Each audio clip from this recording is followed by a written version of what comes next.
விஜய் பிரச்சாரத்திற்கு கடும் நிபந்தனைகள் விதிக்கப்படுவதை எதிர்த்து தாவேகா சார்பில் தொடரப்பட்ட வழக்கில் பிரச்சாரத்திற்கு ஒரு நாள் முன்புதான் அனுமதி வழங்கப்பட்டதாக தாவேகா தரப்பில் உயர்நீதிமன்றத்தில் வாதம் முன்வைக்கப்பட்டுகிறது.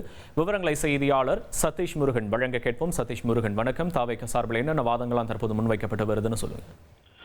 நிச்சயமாக இந்த தாவேகா சார்பில் பல்வேறு கட்ட, அதாவது இந்த விஜய் ரோட் ஷோ என்பது பிரச்சாரம் என்பது தொடங்கி நடைபெற்றிருந்தது. பல்வேறு மாவட்டங்களுக்கு சென்று வந்திருந்தார். அதன் தொடர்பாக கடந்த மாதம் 27ஆம் தேதி கரூருக்கு சென்ற பொழுதுதான் இந்த அசம்பாவிதம் என்பது நடைபெற்றது. தொடர்ந்து இந்த ரோட் ஷோ பிரச்சாரத்திற்கு தங்களுடைய கட்சிக்கு பல்வேறு நிபந்தனைகள் என்பது விதிக்கப்பட்டது என்பதுதான் தற்பொழுதைய அந்த வாதமாக இருக்கிறது. அனைத்து கட்சிகளுக்கும் சில அனுமதி கோரும் பொழுது வழங்கக்கூடிய அந்த நிபந்தனைகளை தவிர்த்து தாவேகாவிற்கு கூடுதலாகவும் பாரபட்சமாகவும் நிபந்தனைகள் விதிக்கப்பட்டதாகவும் அதே போல ஓரிரு வாரங்களுக்கு முன்பாகவே தங்களுடைய அனுமதி கடிதத்தை அளித்த போதும் உரிய காவல்துறை மற்றும் பல்வேறு துறையிடம் தங்களுடைய அனுமதி கோரிய பொழுதும் ஒரு பிரச்சாரம் தொடங்குவதற்கு ஒரு நாட்களுக்கு முன்பாக தான் தங்களுக்கு அனுமதி வழங்கப்பட்டதுதான் இந்த அசம்பாவிதத்துக்கு காரணம் எனவும் அதனால் தங்களால் முறையாக திட்டமிட முடியவில்லை என்கிற அடிப்படையில் தாவேகா தரப்புல இந்த வாதம் என்பது சென்னை உயர்நீதிமன்றத்தில் வைக்கப்பட்டு வருகிறது. இந்த வழக்கில் தான் தமிழக அரசு சார்பில் சற்று நேரத்திற்கு முன்பாக இந்த ரோட் ஷோ நடத்துவதற்கு அனைத்து கட்சிக்கும் தடை விதிக்கப்பட்டிருக்கிறது. அதற்கான நிலையான வழிகாட்டு நெறிமுறைகள் தயார் செய்யப்பட்டு வருகிறது. எனவே அது தயாராகும் வரை எந்த கட்சிக்கும் அனுமதி இல்லை என தெரிவித்திருந்தன. தொடர்ந்து தங்களுடைய தரப்பு, அதாவது தாவேகா தரப்புல பல்வேறு வாதங்களை முன் வச்சுட்டு வராங்க. அதுலதான் அவங்க கொடுக்கக்கூடிய ஒரு குற்றச்சாட்டு, காவல்துறை மீதும் அரசு மீதும் முன்கூட்டியே அனுமதி அளித்திருந்தால் இந்த அசம்பாவிதம் என்பது நடந்திருக்காது. எங்களுக்கு நாங்க ஒரு வாரத்திற்கு முன்பாக 2 வாரத்திற்கு முன்பாக கேட்க பொழுதும் அவர்கள் ஒரு நாட்களுக்கு ஒரே பிரச்சாரத்துக்கு ஒரு நாட்களுக்கு முன்பு தான் எங்களுக்கு அனுமதி தராங்க. அதனாலதான் இது போன்ற பிரச்சனைகள் ஏற்படுது அப்படின்னு சொல்றாங்க. இந்த வழக்குகளை எச்சரிக்கையுடனும் கவனத்துடனும் கையாளுகிறோம் என தலைமை நீதிபதி உறுதியளித்திருக்கிறார்.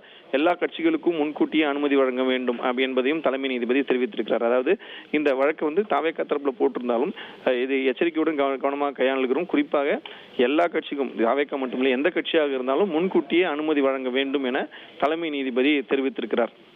இந்த நிலையில் தான் சில கட்சிகளுக்கு 11 நிபந்தனைகள் விதிக்கப்படுகின்றன, சில கட்சிகளுக்கு எந்த நிபந்தனையும் விதிக்கப்படுவதில்லை என்பதையும் தாவேகா தரப்புல தெரிவிக்கிறாங்க. நாம் ஏற்கனவே தெரிவித்தது போல பல்வேறு கட்சியினர் பல்வேறு வகையான தங்களுடைய பிரச்சாரங்கள், பொதுக்கூட்டமோ திருமுனை கூட்டமோ வாகன பேரணி, அமைதி பேரணி, ரோட் ஷோ போன்ற பல்வேறு வகையான தங்களுடைய பிரச்சாரங்களுக்கு அனுமதி என்பது கேட்கிறார்கள். ஆனால் அனைத்து கட்சியினருக்கும் ஒரே மாதிரியான நிபந்தனைகள் விதிக்கப்படுவதில்லை. நீங்க பாத்தீங்கன்னா சில கட்சிகளுக்கு 11 நிபந்தனைகள் விதிக்கிறாங்க, சில கட்சிகளுக்கு எந்த நிபந்தனையும் இல்லாம அவங்களுக்கு அனுமதி வழங்குறாங்க அப்படின்றது தாவேகா தரப்பு வாதமாக இருக்கிறது. இந்த நிபந்தனைகளை பொறுத்தவரையில இந்த நிலையில தான் அனைத்து கட்சிக்கும் முன்கூட்டியே அனுமதி வழங்கணும் என தலைமை நீதிபதி தெரிவித்திருந்த நிலையில பாரபட்சமாகவே தாவேகா நடத்தப்படுவதாகவும் அதற்கு உரிய நடவடிக்கை எடுக்க வேண்டும் எனவும் தொடர்ந்து சென்னை உயர்நீதிமன்றத்தில் தாவேகா தரப்புல தங்களுடைய வாதங்களை வைத்து வராங்க.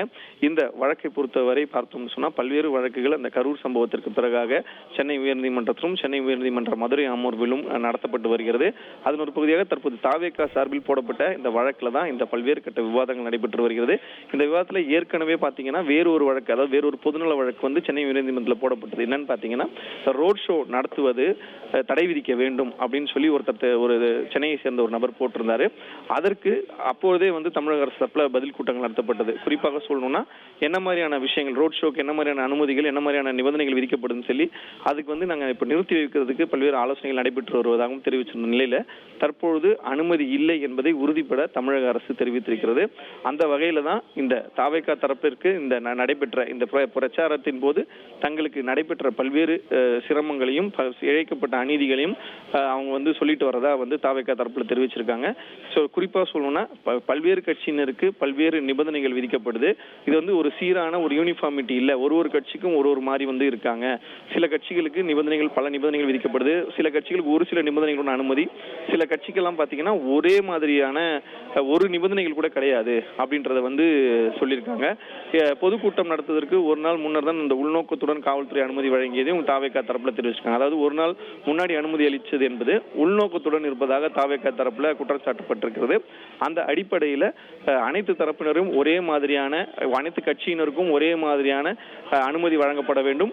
இன்னும் சொல்ல போனால் அவர்களுக்கு முன்கூட்டியே அனுமதி வழங்கினால் மட்டுமே அவர்கள் முறையான திட்டமிடலில் ஈடுபட முடியும் எனவும் தலைமை நீதிபதி தெரிவித்திருக்கிறார். விவரங்களுக்கு நன்றி சதீஷ் முருகன். இனி செல்லுமிடமெல்லாம் செய்தி. தந்தி டிவியின் வாட்ஸ்அப் சேனலை ஃபாலோ பண்ணினா செல்ல இருக்கும் இடமெல்லாம் செய்தி. இதோ QR கோட் இப்பவே ஸ்கேன் பண்ணுங்க, ஃபாலோ பண்ணுங்க.